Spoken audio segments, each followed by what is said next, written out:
আমি আন্ডারস্টিমেট করা যাবে না। আসন্ন ঈদে আসতে যাচ্ছে শাকিব খানের আরেকটি আপকামিং সিনেমা অন্তরাত্মা। দীর্ঘদিন পর আবারও একই সাথে মুক্তি পেতে যাচ্ছে শাকিব খানের নতুন দুইটি সিনেমা। এই ভিডিওতে অন্তরাত্মা ছবিটি সম্পর্কে কিছু ধারণা দিতে চেষ্টা করব। বর্তমান সিনে প্রেক্ষাপট লক্ষ্য করলে দেখা যাচ্ছে শাকিব খানের বরবাদ নিয়ে সবাই ব্যস্ত।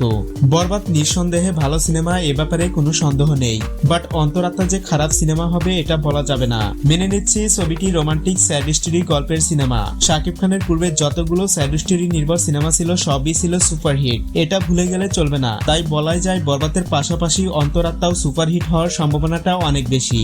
এখন আমার টেনশন হচ্ছে বাকি সব সিনেমা নিয়ে, কেননা ঈদে শাকিবের একটি সিনেমা রিলিজ হলেই হল মালিকরা অন্য নায়কের সিনেমা নিতে চায় না, আর এবার তো দুইটা সিনেমা রিলিজ হচ্ছে। কার কপালে যে ফ্লপের তালিকা করা আছে এটা তো সময় এলেই বোঝা যাবে। সো এখন শাকিবিয়ানদের উচিত তার দুইটা সিনেমাকেই সাপোর্ট করা।